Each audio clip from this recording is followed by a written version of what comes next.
نحمده ونصلي على رسول الكريم أما بعد فأعوذ بالله من الشيطان الرجيم بسم الله الرحمن الرحيم إنما المؤمنون الذين إذا ذكر الله وجلت قلوبهم وإذا تليت عليهم آياته زادتهم إيمانا وعلى ربهم يتوكلون صدق اللہ العظیم۔ ترجمہ: اس کے سوا دوسری بات ہی نہیں کہ ایمان والے تو ایسے لوگ ہوتے ہیں کہ جب ان کے سامنے اللہ تعالیٰ کا ذکر آ جاتا ہے تو اس کی عظمت اور خوف سے ان کے دل کیا ڈر جاتے ہیں، اور جب اللہ تعالیٰ کی آیتیں ان کو پڑھ کر سنائی جائیں تو وہ آیات ان کو ایمان کو کیا کرتے تھے، مضبوط کر دیں، اور وہ صرف اپنے رب ہی پر کیا توکل کرتے ہیں اور نماز کو قائم کرتے ہیں اور جو کچھ ہم نے ان کو دیا ان میں سے خرچ کرتے ہیں۔ پس ایمان والے حقیقتاً یہی لوگ ہیں، ان کے لیے بڑے بڑے درجے اللہ تعالیٰ کے پاس ہیں اور ان کے لیے ان کے گناہوں سے معافی اور عزت کی روزی ہے۔ ٹھیک ہے نا، یہاں اس لیے دوبارہ حقیقی مومن کی شان صرف اللہ تعالیٰ پر کیا کرنا ہے، توکل کرنا ہے، ٹھیک ہے، اسی پر اعتماد کرنا ہے، اسی پر کیا کرنا ہے، بھروسہ کرنا ہے، اس کے غیر کی طرف التفات نہ کرنا، مطلب توجہ بھی نہیں کرنا، اللہ کے غیر کی طرف کبھی بھی مومن کی توجہ نہیں۔ اگرچہ آج کل زمانے میں ہماری توجہ غیر کی طرف جاتی ہے، یہ بڑے نقصان کی چیز ہے۔ میں نے آپ کو بتایا کہ توکل کی تعریف کیا ہے، اسباب کو اختیار کرتے وقت اللہ پر توکل کرنا، اللہ پر سب کچھ چھوڑنا، یہ توکل ہے۔ اسباب کو اختیار کرو اور نتیجہ اللہ پر چھوڑ دو، جس کو کہتے ہیں توکل۔ یہ نہیں کہ گھر میں بیٹھ جائے کہ میرے روزی آئے گا، نہ نہ نہ نہ نہ، اسباب اختیار کرو، جاؤ کچھ کام کرو، اس کے بعد جب روزی آ جائے نہ آ جائے، اس کے جو اختیار ہے وہ اللہ پر چھوڑ دو، اس کو کہتے ہیں توکل۔ اپنا آپ کام اپنے کرنا ہے، ٹھیک ہے۔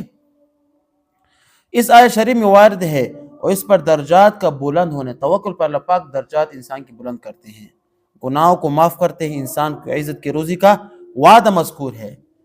مطلب یہ نا توکل کو اختیار کرنا چاہیے، اس کے بعد جتنے بھی درجات آتے ہیں انسان کی صفت اس کے ساتھ ہوتے ہیں اونچی ہو جاتی ہے۔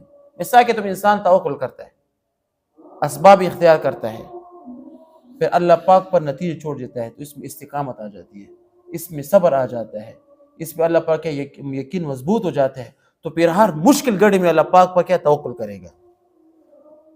ہمارے تبلیغ حضرات کہتے ہیں کہ توکل کی محنت کرنی چاہیے، اللہ سے ہونے کا یقین مخلوق سے نہ ہونے کی، ہمارے دل ان کس کے لیے کیا ہے، محنت کی ضرورت ہے۔ یہ محنت توکل نہیں ہے، محنت کوشش کرنی چاہیے، پھر اس کا نتیجہ اللہ پر چھوڑنا چاہیے، ٹھیک ہے نا۔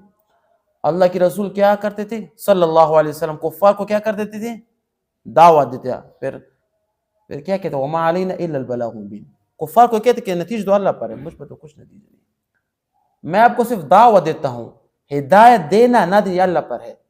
حضرت محمد صلی اللہ علیہ وسلم چچا ابو طالب کے لیے کتنی فکر مند تھی کہ اس کو کلمہ نصیب، اللہ پاک نے کیا فرمایا، نہ انک لا تہدی من احببت ولکن اللہ یہدی من یشاء، اے اللہ کے رسول جس کو تم چاہتے اس کو تو ہدایت نہیں مگر میں جب چاہوں۔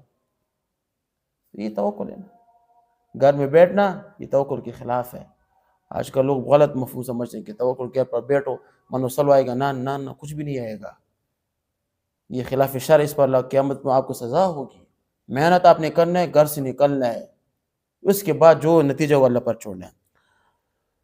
حضرت ابن عباس رضی اللہ عنہ فرماتے ہیں کہ اللہ پر توکل کا مطلب یہ ہے کہ اس کی غیر سے کوئی امید نہ رکھے، یہ بھی توکل ہے، ٹھیک ہے۔ حضرت سعید بن جبیر رضی اللہ رحمۃ اللہ فرماتے ہیں کہ اللہ پر توکل ایمان کا کیا مجموعہ ہے، ٹھیک ہے۔ اگر قرآن پاک میں صرف ایک ہی آیت اللہ پر اعتماد اور بھروسے کے متعلق نازل ہوتی تب بھی بہت کافی تھا، لیکن قرآن پاک میں اس سے کثرت سے زیادہ اللہ پاک پر اعتماد، وعلی اللہ فلیتوکل المؤمنون وعلی اللہ فلیتوکل المتوکلون، یہ بہت زیادہ ہے، ٹھیک ہے۔ اور صرف اسی ذات پر اعتماد کرنا اور مصائب مطلب مشکلات اور حاجات میں صرف اسی کو کیا کرنا ہے، پکارنا، یہ بھی توکل ہے۔ اور اسی سے مدد چاہنا، اسی پر نظر رکھنا، اسی پر کس پر نظر رکھنا، اللہ پاک پر نظر رکھنا۔ وارد ہوا کہ بہت کم دوسرے مضامین میں اتنے کثرت سے وارد ہوئے ہیں، بار بار اس توکل کا حکم ہے، اور نیک اور پسندیدہ لوگ کے حوال اسی میں ذکر ہے، اسی کی ترغیب ہے، اور ہونا بھی چاہیے کہ حقیقت میں توکل وہ توحید کا ثمرہ ہے، اصل میں توکل توحید ہی ہے، ٹھیک ہے۔ جو شخص توحید میں جتنا پختہ ہوگا اتنا ہی اس کا توکل کیا ہوگا، بڑا ہوگا، چونکہ توحید اسلام کی بنیاد ہے، ایمان کی جڑ ہے، بغیر توحید کی کوئی چیز بھی کیا ہے، معتبر نہیں ہے۔ جب انسان میں توحید ہی نہ ہو تو اس پر ایمان کیا ہوگا، لا الہ الا اللہ توحید ہے نا، محمد الرسول اللہ رسالت.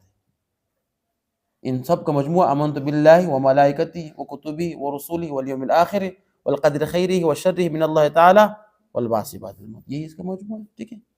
سارے مذہب اور سارے شریعت کا مدار کیا ہے؟ توحید ہے. نیوکلس یہ توحید ہے. پھر اس میں مثال کی نماز، یہ نیوٹرون ہے، پروٹون ہے، پھر یہ جو گیس ہے، یہ مثال میں دے رہا ہوں، حقیقت میں یہ نہیں ہے. تو ساری ایمان کا جو دار و مدار کیا توحید پر ہے. اس سے جتنا بھی اس پر اہتمام وارد ہے وہ ظاہر ہے. پھر اللہ جل شانہ قرآن پاک میں اتنا اونچا پروانہ رضا توکل پر ارشاد فرمایا. اللہ پاک کا ارشاد کہ اللہ تعالیٰ توکل کرنے والوں کو کیا کرتے ہیں؟ محبوب کرتے ہیں. ان اللہ یحب المتوکلین. کیا فرمایا؟ ان اللہ یحب المتوکلین. اللہ پاک توکل کرنے والوں کو کیا کرتے ہیں؟ محبت کرتے ہیں. یہ محبت، یہ محبت ہے. ٹھیک ہے. محبت نہیں ہے، کیا ہے؟ محبت کرتے ہیں. یہ میم پر پیش نہیں، میم پر زبر ہے. ٹھیک ہے. ہم غلط پڑھ گئے. محبت نہ محبت کرتے ہیں. ٹھیک ہے نا. ایک اور حدیث میں کہ جو شخص اللہ تعالیٰ کی طرف بالکلیہ منقطع ہو جائے تو حق تعالیٰ شان اس کی ہر مشقت کی کفایت کرتا ہے، اور اسی طرح اس کو روزی عطا کر جس کا اس کا گمان بھی نہ ہو. ٹھیک ہے. یہ مطلب یہ ہے کہ جو کچھ کوئی بھی اللہ پاک کی طرف فل متوجہ ہوتے ہیں. اس کی مزاق علماء ہے آج کل، کہ علماء کی دنیا کا کچھ بھی کام نہیں کرتے. وہ دین کا کام کرتے ہیں، اپنی مساجد کو سنبھالتے ہیں، مدارس کو سنبھالتے ہیں، خانقاہوں کو سنبھالتے ہیں، تبلیغ مراکز کو سنبھالتے ہیں. یہ تمام کے تمام کی توجہ اللہ کی طرف ہے. پھر ان علماء کے لیے، ان حضرات کے اللہ پاک کا ایک الگ نظام ہے، وہ ہمارے سمجھ سے بالاتر ہے. کہتے ہیں ایک امام کی تنخواہ 5,000 روپے ہوتی ہے، اور اللہ پاک اس میں اتنے برکت ڈالتے ہیں کہ مہینے کے تمام اخراجات اس 5,000 روپے سے مکمل ہو جاتے ہیں. یہ کس طرح؟ یہ ممکن نہیں ہوتا، لیکن بس اللہ پاک ایک ترتیب بنا لیتے ہیں. کہاں سے کچھ ترتیب بنا لیتے ہیں، کچھ نہ کچھ کر لیتے ہیں. یہ خاص لوگ ہوتے ہیں. وَمَن يَتَوَكَّلْ عَلَى اللَّهِ فَهُوَ حَسْبُهُ. کہ جو کوئی بھی اللہ پاک پر توکل، اللہ پاک اس کے لیے کیا ہے؟ کافی ہے. وَيَرْزُقْهُ مِنْ حَيْثُ لَا يَحْتَسِبُ. اور ایسی جگہ سے رزق اس کو عطا فرمائیں کہ اس کے وہم و گمان بھی نہیں ہوگا. اللہ پاک خود ہی فرماتے ہیں. لیکن اس کے لیے پوری توکل کی ضرورت ہے. یہ لوگ بڑے اونچے لوگ ہوتے ہیں. یہ نیچے امتحان سے پاس ہو کر اوپر امتحان کی طرف جا چکے ہوتے ہیں. یہ لوگ ہم نہیں کر سکتے. لیکن یہ اللہ کی وی آئی پی لوگ ہوتے ہیں. ویری اسپیشل پرسن ہوتے ہیں. ٹھیک ہے. یہ بہت وی آئی پی لوگ ہوتے ہیں. اس کو اخص الخواص لوگ کہتے ہیں. ان کا مرتبہ بڑا اونچا ہوتا ہے اللہ کے یہاں پر. ان لوگوں نے اپنی مشقت سے، ریاضت سے، دن رات عبادت سے ایک درجہ پایا ہوگا. اس درجے میں اللہ پاک کے لیے اس کے لیے علیحدہ کیا ہوتا ہے؟ ایک علیحدہ ترتیب ہوتی ہے. یہ ہمارے نہیں ہوتا. ہم عوام لوگ ہیں، ہمارے لیے سادہ ترتیب. ہم نے روزی کم باہر جانا ہے، ہاتھ پاؤں مارنا ہے، پھر نتیجے پر اللہ پاک پر کیا کرنا ہے؟ توکل کرنا ہے. اور توکل کی پریکٹس ہم کہاں پر کریں؟ ان علماء کے ساتھ بیٹھنا ہے، ان نیک لوگ کے ساتھ میں بیٹھنا ہے، ان کی بیانات سننے ہیں، ان کی بیانات پر عمل کر کے آپ پر انشاءاللہ ایک دن ضرور توکل آئے گا. صحابہ کرام کہاں پر صحابہ کرام بنے؟ زمان جاہلیت میں اپنے بیٹوں کے کیا زندہ دفناتے تھے. لیکن جب حضور صلی اللہ علیہ وسلم کی صحبت میں بیٹھ کے تو اللہ پاک نے اسے کیا ارشاد فرمایا؟ رضی اللہ عنہم ورضوا عنہ اولئک هم الفائزون اولئک هم المؤمنون اولئک هم کیا بہت سے القابات ان کے لیے ارشاد فرمائی. یہ صحبت کا اثر ہے. ان علماؤں کی صحبت میں بیٹھنے سے آپ کو بھی لیے بھی اللہ پاک کے وعدے ہوں گے جو ان علماء کے لیے ہوتے ہیں. تو ان توکل، ان چیزوں پر ہم نے محنت کرنی ہے. دنیا محنت ہے. جب بھی جتنی محنت کرو گے اتنا آپ کو کیا ہوگا؟ اس کا نتیجہ ملے گا. جب ان بڑے لوگوں کے ابجوتی کو سیدھا کرو گے، ان کی خدمت کرو گے، جانی ہو مالی ہو جتنی بھی ہو، تو ان کی صفات اللہ پاک آپ میں بھی کیا منتقل فرما دیتے ہیں. عطر کی دکان میں جاتے ہیں نا، عطر کی فروش کی دکان میں کوئی عطر نہیں خریدے، لیکن آپ کے کپڑے سے عطر کی بو آئے گی. آپ نے کوئی عطر بھی نہیں خریدی، لیکن ان کی صحبت کا اثر ہے کہ وہ عطر کی خوشبو آپ کے اندر سے آ جائے گی. تو ایسے نیک لوگ کہ صحبت میں بیٹھنے سے کچھ نہ کچھ ان کے اثرات آپ پر بھی کیا ہوں گے؟ منتقل ہوں گے.